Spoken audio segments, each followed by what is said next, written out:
You have 11 minutes to undo this mistake.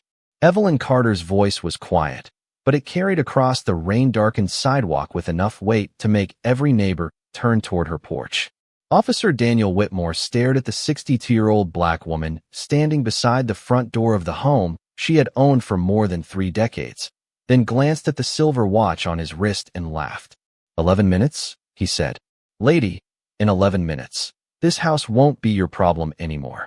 A cold October rain tapped against the roof, slid down the white porch columns, and gathered in shallow streams along the curb.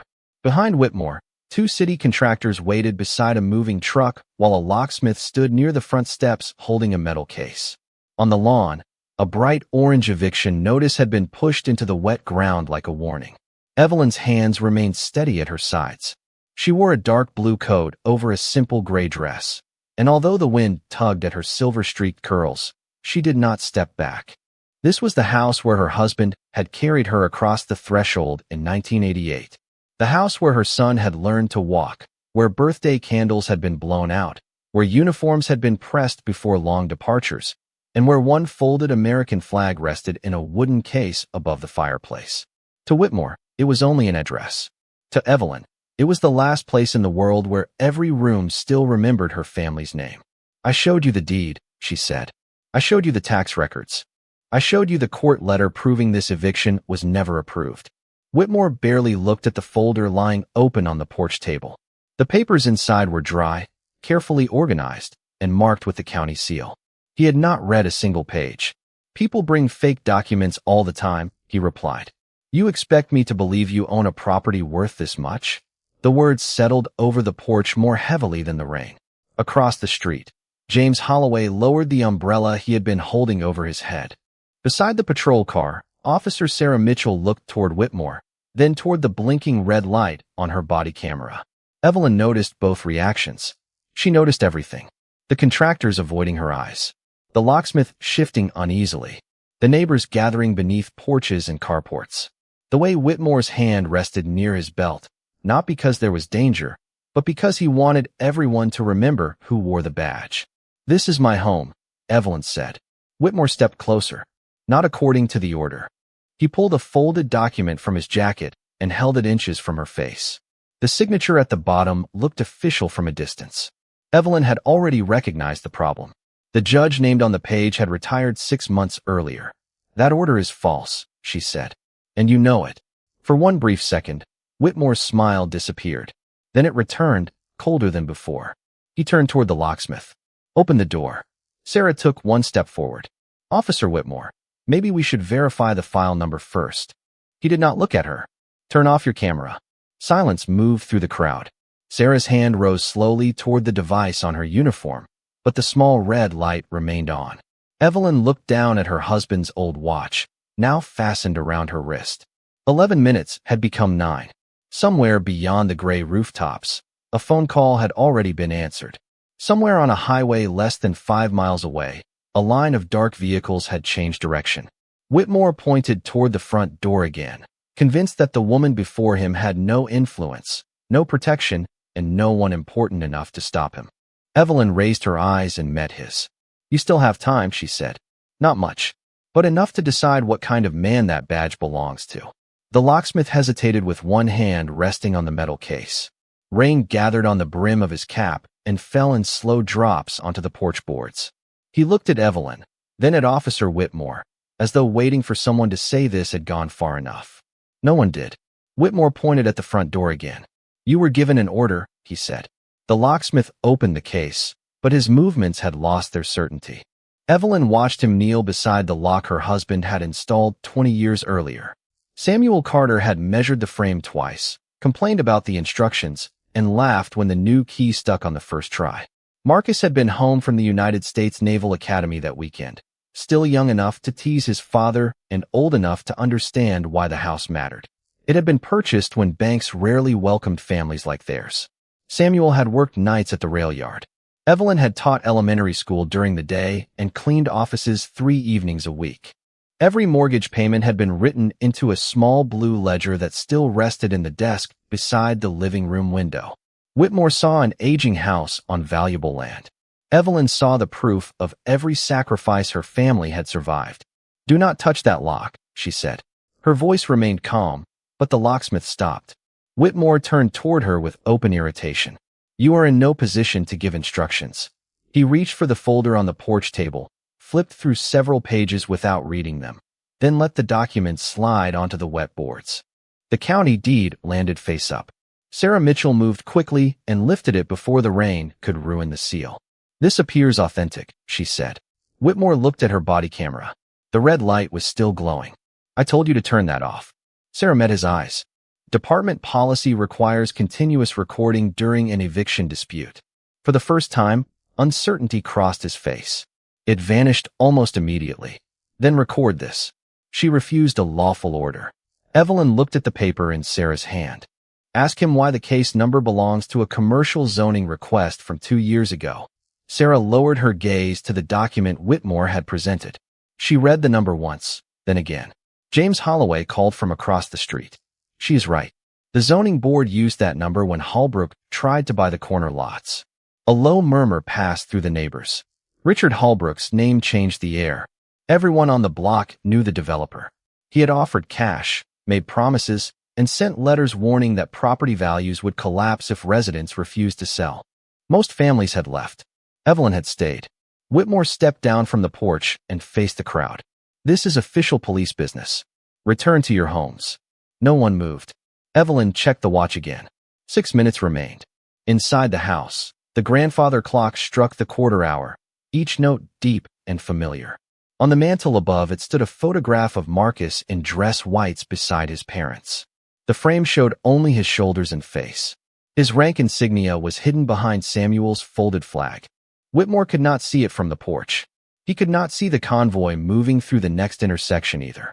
He only saw a black woman standing between him and an order he had already decided to enforce. "Last chance," he said. Evelyn looked past him toward the end of the street, where dark headlights had appeared through the rain. "No, officer," she replied. "It is yours." The headlights at the end of the street did not belong to Marcus. A black sport utility vehicle rolled through the rain and stopped beside the moving truck, followed by 2 polished sedans carrying men in dark coats and leather shoes that had never touched a muddy porch. Richard Holbrook stepped from the first vehicle without an umbrella. He was tall, silver-haired, and dressed as though the weather had been instructed not to inconvenience him. His eyes moved across the gathered neighbors, the open folder, the locksmith, and finally Evelyn. He smiled with the calm satisfaction of a man who believed the ending had already been purchased. "Mrs. Carter," he said, climbing the steps. "I hope we could avoid a public scene." Evelyn did not answer immediately. She had met Holbrook 3 times before. The first time, he had offered twice the assessed value of her home. The second time, he had brought architectural drawings for luxury townhouses and a shopping plaza that would erase nearly every original house on the block. The third time, he had stopped pretending his offer was generous. He had leaned across her kitchen table and told her that neighborhoods changed, whether the people living in them were ready or not. She had shown him the door. Now he stood on her porch beside a police officer and a false court order. "You created the scene," Evelyn said. Holbrook brushed rain from his sleeve. "I created an opportunity. You refused it." James Holloway crossed the street, moving carefully beneath his umbrella. "You offered people money after frightening them with code violations that did not exist," he said. "You told the Parkers their taxes would triple. You told Mrs. Green the city was condemning her foundation." Holbrook glanced at him with practiced boredom. Old rumors from disappointed sellers. Sarah Mitchell still held the county deed. "Mr. Holbrook, are you the party requesting this eviction?" "My company acquired the property legally," he replied. "The documents were reviewed by counsel." Evelyn looked toward Whitmore. "That is why he would not read mine. He already knew what he came here to do." Whitmore's jaw tightened. "Be careful what you accuse an officer of." Holbrook gave him a brief look, almost too quick to notice, but Sarah noticed. So did Evelyn. There was familiarity in it. Not friendship. Agreement. Months earlier, Holbrook had promised Whitmore a security director position at the new development, complete with a private office, a company vehicle, and a salary larger than anything the department could offer. All Whitmore had to do was keep the removals orderly and the questions limited. What neither man understood was that some promises leave a trail. Emails. Calendar entries. bank transfers disguised as consulting fees. Evelyn did not know every detail yet, but she knew corruption when it stood on her porch wearing polished shoes and a badge. For minutes, she said, checking Samuel's watch. Holbrook laughed softly. Still waiting for your son? Yes. You told me he served in the Navy. His voice carried just enough contempt to make the neighbors hear it. I respect service, but a sailor cannot reverse a court order. Evelyn's expression did not change. You are right about one thing. A sailor cannot. Holbrook missed the meaning. Whitmore missed it too. He turned to the contractors. Begin removing the property. Sarah stepped between the men and the doorway. No one enters until the case number is verified. The street became silent again. Holbrook's smile faded. Whitmore stared at the red light on Sarah's camera.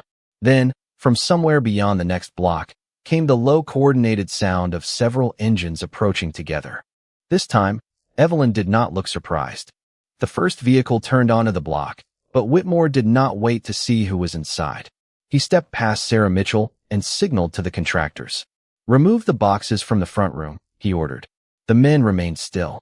One of them, a broad-shouldered father named Luis Ramirez, looked toward the open doorway and then toward Evelyn. Sir, we were told the property would be vacant, he said. It is occupied, and the ownership documents are disputed. Whitmore's face hardened. You were hired to move furniture, not practice law. Holbrook descended from the porch and spoke in a quieter voice. Do what you were paid to do. My company will handle any liability. That sentence reached Sarah's camera clearly. Evelyn heard it too. She watched Whitmore glance at Holbrook, and in that brief exchange, she saw something more revealing than fear. She saw expectation. They had rehearsed this moment. Perhaps not every word, but the result. Her home emptied. Her resistance recorded as disorder. Her neighbors taught what happened when they refused a man with enough money to bend public authority. Whitmore picked up the false order and held it toward Sarah. This is the only document that matters. Sarah did not move aside.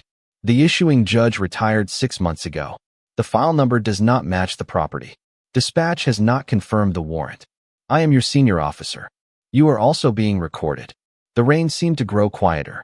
Whitmore stared at her, then reached toward the camera mounted on her uniform. Sarah stepped back before he could touch it. Department policy, she repeated, her voice firmer now. Across the sidewalk, phones rose among the neighbors. James Holloway had started a live video. Holbrook noticed and lowered his face beneath the edge of his coat collar. Whitmore noticed and became more impatient. Mrs. Carter, place your hands where I can see them. Evelyn slowly raised both hands to chest level. They have been visible the entire time. You are interfering with a lawful eviction. I am standing on my porch. A porch that no longer belongs to you. Evelyn looked down at Samuel's watch. 3 minutes remained. Whitmore took a pair of handcuffs from his belt. He did not rush. He wanted the sound of the metal to make the decision for her. Around them, the crowd shifted uneasily. No one spoke.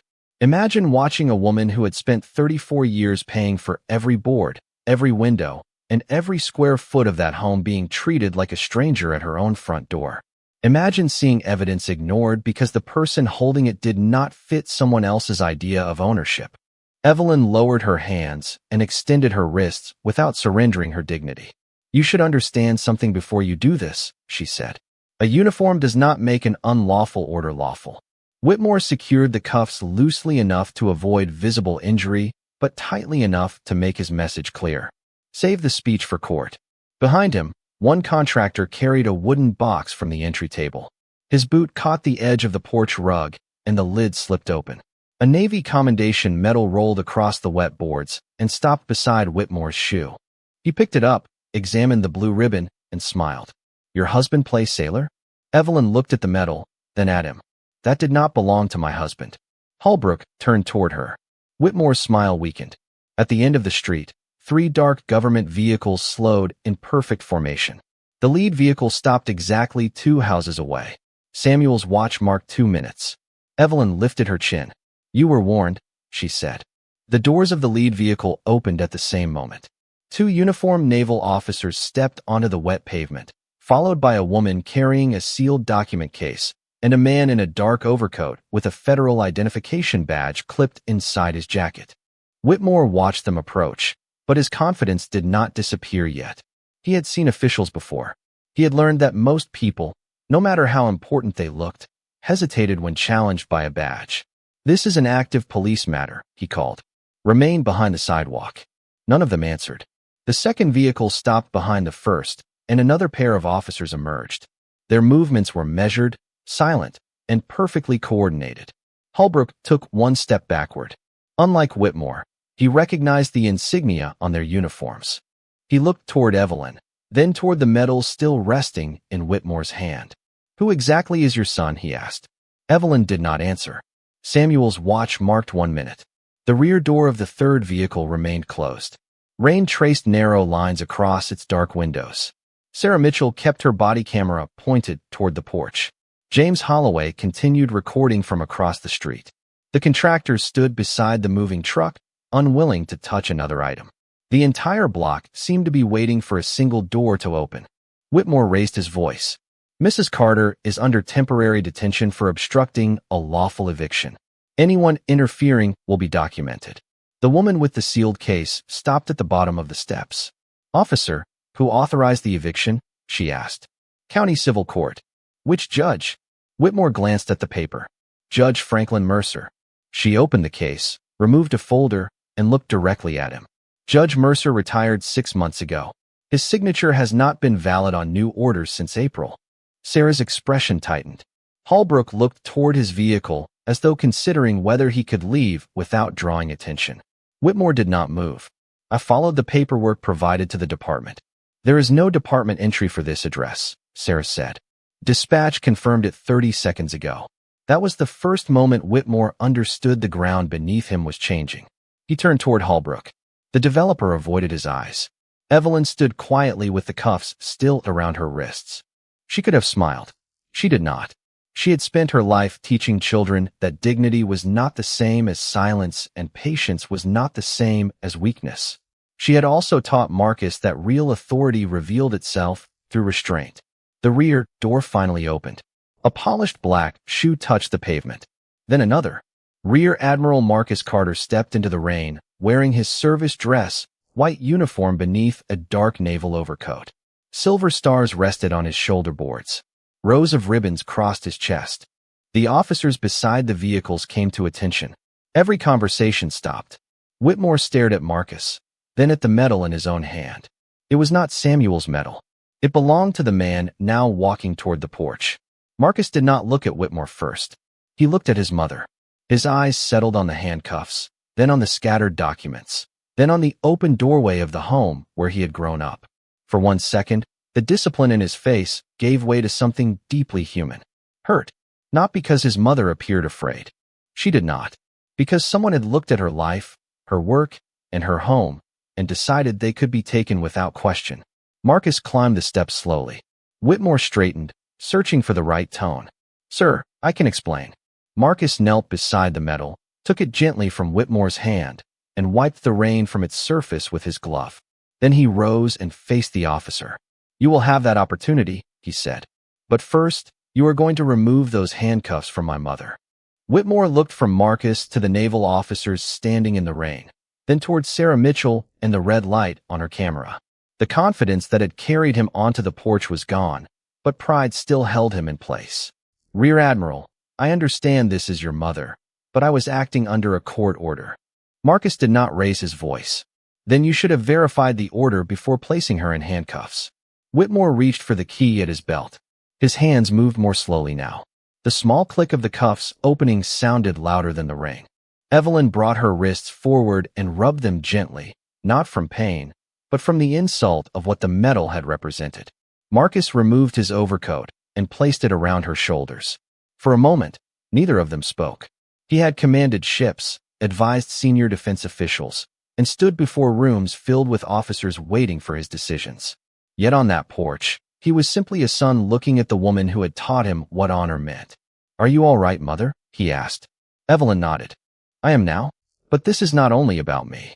Her eyes moved toward the neighboring houses, many of them dark and empty. Marcus followed her gaze. He knew what she meant. Families had disappeared from the block one by one. Some had accepted offers because they needed the money. Others had left after receiving frightening notices about taxes, safety violations, or or legal claims they could not afford to challenge. Until that morning, each case had looked separate. Now the pattern stood in front of them. Holbrook stepped toward the stairs. "Rear Admiral Carter, I believe there has been a misunderstanding between your mother and my company." Marcus turned to him. "A misunderstanding does not require a retired judge's signature." The woman carrying the sealed case opened a second folder. "My name is Special Agent Dana Reynolds," she said. "Federal Bureau of Investigation. This property has been connected to an ongoing investigation involving fraudulent transfers, falsified municipal records, and payments made to public employees." Holbrook's face lost its color. Whitmore looked at him again, but this time the glance held accusation rather than agreement. Reynolds removed several printed pages. "Officer Whitmore, your name appears on consulting payments issued by Holbrook Development over the last 8 months. The neighbors reacted with a low wave of disbelief. Sarah kept her camera steady. Whitmore shook his head. "Those payments were for future security work. Nothing illegal. You were still employed by the police department when you accepted them," Reynolds replied. "You also responded to 7 property disputes involving residents who refused offers from the same company." Whitmore opened his mouth, then stopped. Every explanation seemed to lead toward another question. Marcus stepped beside Evelyn, not in front of her. He understood that protecting her did not mean speaking over her. "Mother, did Officer Whitmore review your deed?" he asked. "No." "Did he contact the county clerk?" "No." "Did he allow you to remain inside while the order was verified?" "No." Sarah spoke before anyone else could. "He ordered the contractors to enter, instructed me to turn off my camera, and detain Mrs. Carter after the case number was challenged." Whitmore stared at her. "You are destroying your career." Sarah's voice remained steady. "No, I am protecting what it is supposed to stand for." The sentence left him silent. Marcus looked at the false order in Sarah's hand. "Officer Whitmore, authority does not begin with obedience. It begins with responsibility." Then Evelyn stepped forward, the naval coat resting around her shoulders like a quiet banner. "You believed I was alone," she said. "That was your first mistake. You believed no one would question you. That was your second. Your final mistake was thinking this neighborhood had forgotten how to stand together." Across the street, more doors opened. More residents stepped into the rain. Some carried old letters from Holbrook Development. Others held photographs, tax notices, and property records. What had begun as one eviction was becoming something much larger. It was becoming testimony. One by one, the neighbors crossed the street carrying the pieces Holbrook had counted on them keeping separate. Mrs. Green brought a foundation warning printed on city letterhead, even though 3 independent inspectors had found no structural danger. The Parkers carried a tax notice claiming their annual bill would increase by nearly 400% unless they sold within 30 days. James Holloway held copies of emails in which a Holbrook employee had promised that police assistance would be available if residents became difficult. Special Agent Dana Reynolds accepted each document, placed it inside a clear evidence sleeve, and asked the owner to state when it had arrived. The porch became an unofficial record room. Dates matched. Names repeated. The same retired judge appeared on 4 different orders. The same property clerk had stamped transfers on weekends when the county office was closed. Officer Whitmore stood beneath the edge of the roof, watching the story he had dismissed become a pattern no one could ignore. Richard Holbrook tried to recover his confidence. "These people are confused," he said. "Development is complicated. Notices are revised. Records contain errors." Reynolds looked up from the documents. 7 errors benefiting the same company are not random. Holbrook turned toward Marcus. "You are a military officer, not a real estate attorney. This is outside your authority." Marcus remained beside Evelyn. "You are correct.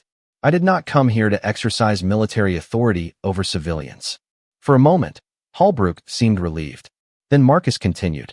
"I came because several of these homes belong to families of retired service members, and complaints involving fraudulent targeting were referred to a federal housing task force.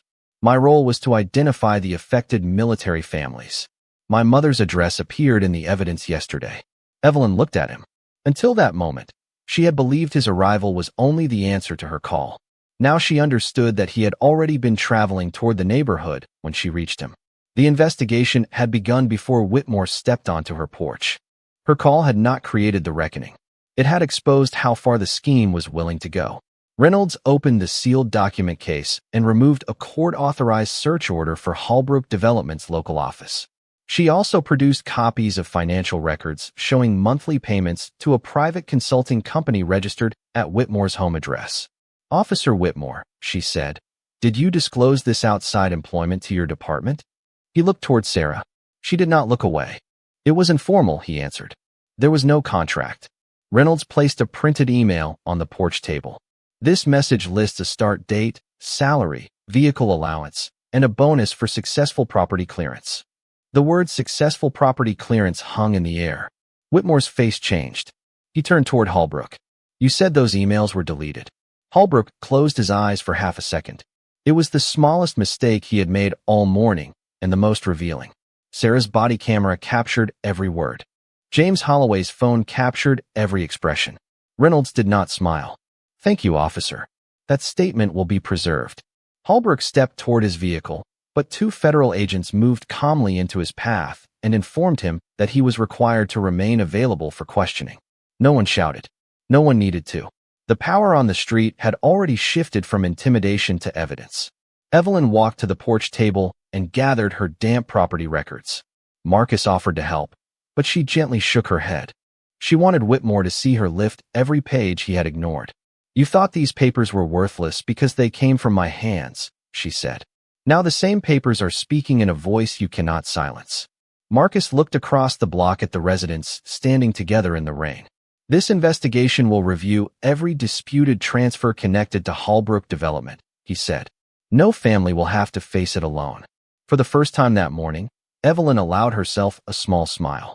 Not because powerful people had arrived, but because the people who had been pushed apart were finally standing close enough to recognize the same truth. The rain began to soften, but no one left the street. A marked vehicle from the police department arrived without sirens and stopped near the curb. Captain Elaine Brooks stepped out carrying a department tablet and a sealed evidence envelope. She was a black woman in her early 50s, known for speaking slowly and listening longer than most people expected. Sarah Mitchell moved toward her and transferred the body camera recording through the department system, while Special Agent Dana Reynolds summarized the documents gathered on the porch. Whitmore stood apart from the others, his uniform suddenly looking less like protection and more like evidence. Captain Brooks reviewed the dispatch log first. There was no verified eviction request, no active civil order, no county confirmation. Then she watched several minutes of Sarah's recording. Whitmore refusing the deed. Whitmore ordering the camera turned off. Whitmore repeating Holbrook's false claim without checking the case number. Whitmore placing Evelyn in handcuffs after the fraud had already been challenged. Brooks lowered the tablet and faced him. "Officer Daniel Whitmore, surrender your department identification, service radio, and badge pending an internal and federal investigation." Whitmore looked toward Marcus as though the order had come from him. "So this is how it works?" he asked. "A powerful son appears, and suddenly everyone decides I am guilty?" Marcus took one step forward, but Evelyn touched his arm. The gesture was gentle. It stopped him more effectively than any command. "Let him hear the truth from the people whose authority he actually violated," she said. Captain Brooks held out her hand. "This is not happening because Rear Admiral Carter is standing here. It is happening because your own recorded actions show that you ignored evidence, concealed a financial conflict, and attempted to enforce an order that did not exist." Whitmore removed the badge slowly. The metal caught the gray morning light before he placed it in her palm. The same symbol he had trusted to end every argument was now being collected as part of one. Holbrook watched from beside the federal agents, his expensive coat soaked at the shoulders. "My attorneys will explain everything," he said. Reynolds answered without emotion. "They will have the opportunity." She informed him that investigators had secured his office records and frozen several transactions connected to disputed property transfers. The locksmith closed his case. The contractors began returning every item they had moved, including the wooden box that had opened on the porch. Luis Ramirez carried it inside with both hands and apologized to Evelyn. "You were given false information," she said. "What matters is what you did after you learned the truth." Sarah entered the house and placed the county deed on the desk beside the old blue mortgage ledger.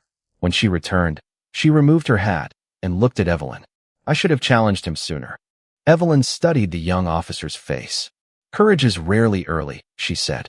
Most of the time, it arrives after fear has already spoken. What matters is whether you let it arrive at all. Across the street, neighbors continued handing evidence to the federal team. Old notices, recorded messages, copies of checks, photographs of city inspectors who had appeared without appointments. Each item widened the investigation. Each voice restored something Holbrook had tried to take before the houses themselves. The belief that resistance could matter. Marcus stood beside his mother, his hands closed tightly at his sides. Evelyn could feel the anger beneath his discipline. She turned toward him. "You came for justice," she said. "Do not confuse it with humiliation." He looked at Whitmore, then at Holbrook, then back at her. "They tried to erase what you built. Then protect it without becoming like them." Marcus took a slow breath and let his hands relax. He directed his legal liaison to assist every affected family, not only his own.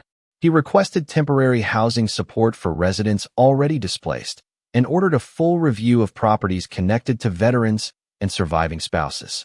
By noon, the false eviction notice had been removed from Evelyn's lawn. The orange sign lay folded inside an evidence bag. The house remained standing, but the real victory was larger than one front door.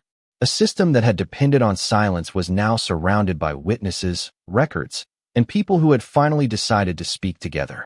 3 months later, sunlight rested across Evelyn Carter's porch where the orange eviction notice had once stood. The rain-darkened boards had been cleaned, the front lock had been replaced, and every document connected to the property was now secured inside a fireproof case beside Samuel's old blue mortgage ledger. The neighborhood looked different, but not because Holbrook Development had rebuilt it. Families had returned. Windows that had been dark were glowing again. Children rode bicycles along the sidewalk while their parents repaired fences, repainted doors, and planted winter flowers in yards they had nearly surrendered. The Federal Review uncovered 23 fraudulent property transfers, 12 falsified inspection reports, and a network of payments connecting Richard Holbrook to several public employees. Holbrook was charged with fraud, bribery, and conspiracy to obtain property through forged records. Officer Daniel Whitmore was dismissed from the department after the internal investigation confirmed that he had accepted undisclosed payments, ignored legal evidence, and used his position to support private interests. Captain Elaine Brooks established a new verification policy requiring officers to confirm every civil order directly with the issuing court before taking enforcement action. Sarah Mitchell became one of the first instructors assigned to teach it. She never described herself as brave. She simply told new officers that silence could protect wrongdoing just as easily as a lie. Marcus remained in town long enough to help create a legal assistance fund for residents facing fraudulent housing claims. He refused to place his own name on it. At Evelyn's request, the fund was named after Samuel Carter, the rail yard worker who had spent decades proving that ordinary labor could build something powerful enough to outlive intimidation. On the afternoon the neighborhood gathered to dedicate the program, Marcus stood beneath the same porch roof where he had found his mother in handcuffs. He wore a dark civilian suit rather than his naval uniform. The stars were gone from his shoulders, but the respect around him remained. Evelyn stepped beside him holding the medal that had rolled across the wet boards that morning.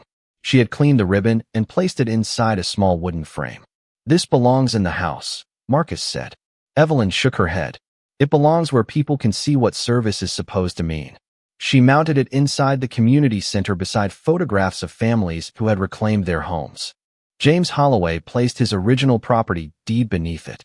Mrs. Green added the false foundation notice that had nearly frightened her away.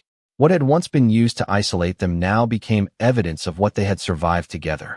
Later, when the crowd had gone home and evenings settled over the block, Marcus sat with his mother on the porch steps. For the first time since the investigation began, there were no cameras, no officials, and no documents waiting to be signed. Only the soft sound of wind moving through the trees and the familiar light above the front door. "I thought arriving with rank would protect you," Marcus said. Evelyn looked toward the houses across the street. "Your rank opened doors," she replied. "Truth kept them open." He lowered his head, understanding the difference. She had not won because her son was an admiral. She had won because she had refused to let another person define the value of her home, her history, or her skin. Marcus reached for her hand. Evelyn smiled, and looked at Samuel's watch. That morning, she had given Whitmore 11 minutes to choose honor. He had wasted every one of them.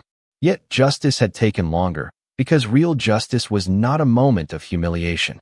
It was the patient work of returning homes, restoring names, and making certain the next person would not stand alone. Whitmore had believed a badge made him powerful. Holbrook had believed money made him untouchable. But Evelyn carried something neither man understood. She carried the truth, and she had raised a son who knew that power meant protecting those others had chosen not to see.